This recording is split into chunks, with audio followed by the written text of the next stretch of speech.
Hello, welcome to What's Bubbling at ZIM. I'm inventor Dan Zen. And in this one, it's almost a part 2, we're going to be taking a look at an accelerator. Last time we looked at a dynamo, which is a way to change the speed of a sprite. And an accelerator brings all these things together along with the scroller and allows you to change the speed of a whole scene from one place. So let's take a look at the ZIM site now at ZIMjs.com. And down here was the example with the dynamo and the accelerator, not accelerometer. So here it is going. Note the whole scene is now moving with the mouse. As I go to the left, it moves to the left. If I stay in the middle, it stays slow. So we're going to show you how to add the scenes there and the dynamo to what's called an accelerator. All right, into the code we go. Here's the work that we were doing on the dynamo from the last time. We brought in the assets and a sprite. Note that we have ground, foreground, midground, background, that kind of thing. So these are images that we're going to make work in parallax.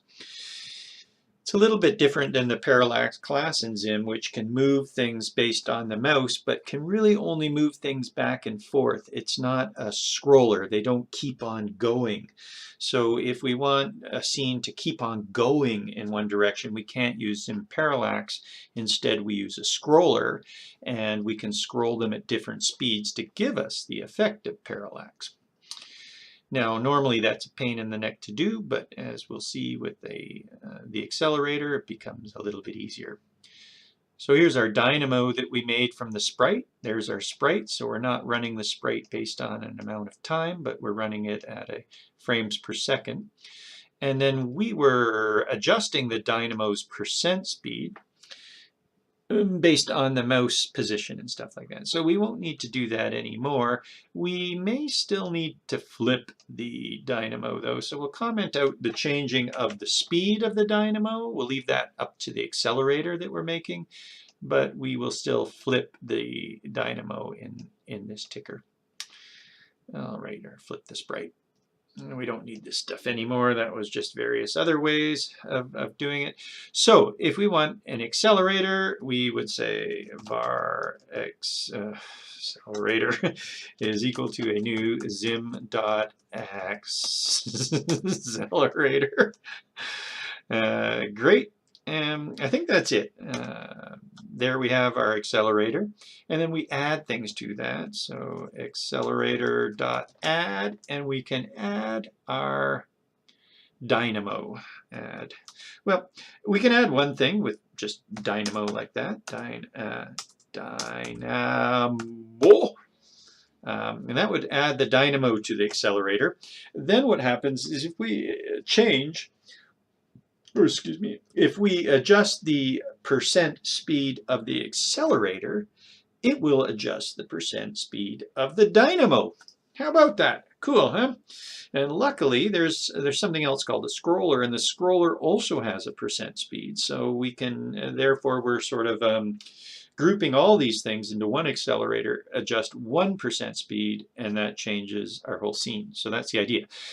Now, we can add one thing at a time, or we can add them as an array. So we can add an array of things in here. We may as well get started on that. So accelerator.add an array of items. One of the things will be the dynamo. Now, at the moment, the dynamo doesn't have anything controlling its percent speed. So let's work on that. And that would be, we would add that to a ticker. Do we already have a ticker? I guess we already have a ticker. We may as well do it in this one then. So let's set up a proportion damp. This just makes things so much easier. In the last one, we were doing all this kind of stuff. Stage, mouse, X, stage, width times 100. It was like, ugh. So let's set up a proportion damp. So var PD for proportion damp is equal to a new ZIM dot proportion damp, like so. Now, proportion damp is kind of funny. It basically says, hey, you've got this range here, and when you go some value in that range, convert it to a value in another range. In other programming languages, there's a map. I actually didn't find out about the map until after. Others probably would have called this map, but I like proportion damp too. And then not only does it convert it, but it applies damping. So it doesn't immediately do that, but makes the motion more fluid. Fluid. Fluid, I guess is fine. So we say, hey, where does this range start? So this is our input range in a sense, and where does it end? So we'll go from 0 to the stage width. And we will then say, go from a speed, so this is a percent speed. Why don't we go minus 200 to 200, like so. And that sets up our proportion damp object. You see how that's, we don't even have to think about it now. So basically, when our cursor is at 0, we're going to be at minus 200 speed. When our cursor is at stage width, we're going to be at plus 200 speed. And anywhere in between, it just applies it proportionally. Cool, huh? So down in our ticker here, then, we can adjust the accelerators. Oh, we need an accelerator, I guess, so we'll just move the accelerator to above this. And maybe above all of it. There it is. That's the accelerator. And we will say accelerator dot percent speed. We happen to have one here. Accelerator dot percent speed is equal to, and now we convert our proportion damp. So proportion damp dot convert on what type of input. So the input we're going to use is the stage dot mouse x, like so. So we take whatever the stage mouse x is, and it's going to be somewhere in a range within here, and we convert that value to some value within the range of minus 200 to 200. Okay, isn't that cool? Now, once you do that a couple times, this is how damping works in ZIM. This is how proportion damping works in ZIM. It's a two-step process.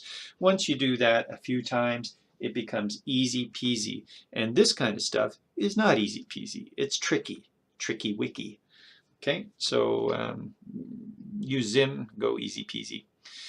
Alrighty, that's not to say that all this stuff isn't complex in general. Sure, it's complex, but heck, it beats 100 lines of code, which it would be if we didn't have ZIM.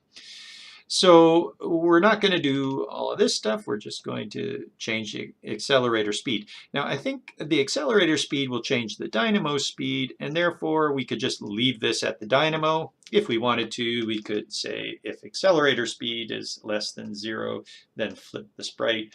But like I said, that should flow on through and just work fine anyway. So now we should have a guy going back and forth like he was before. He'll be going twice as fast at the left-hand side, twice as fast at the right-hand side, and in the middle he'll be going 0. So let's try this in a browser, if all worked out well. So there he is.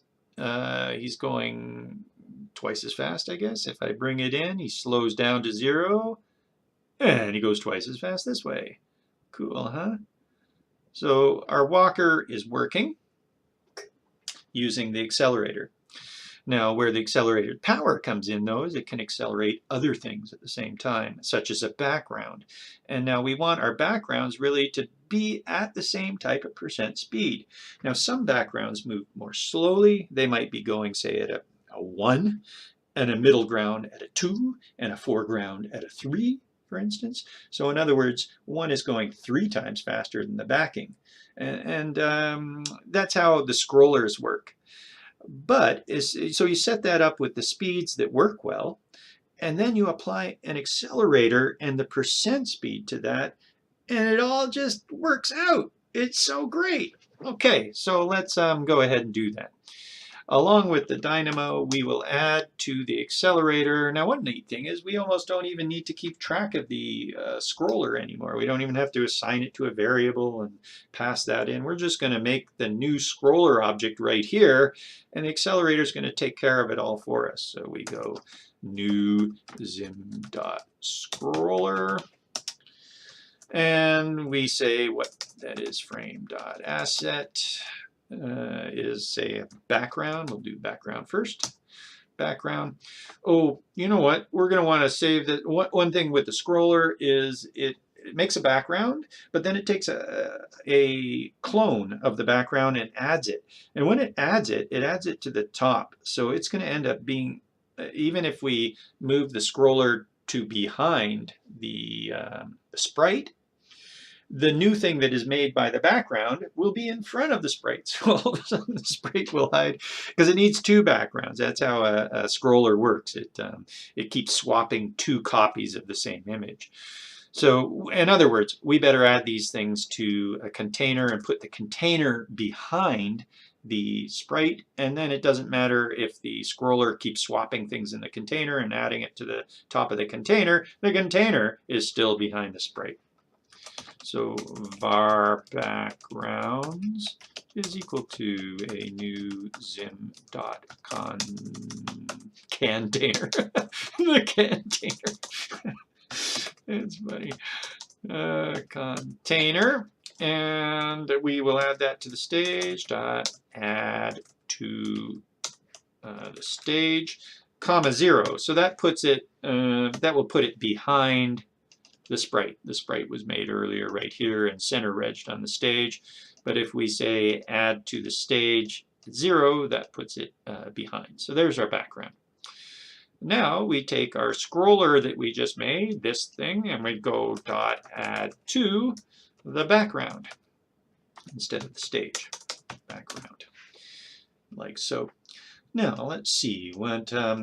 We for a scroller, the next parameter, that's the picture that it uses or the image that it uses. The next thing is roughly how fast is this going? So we'll 1 frame per second, or sorry, let's see, what is that? 1 pixel per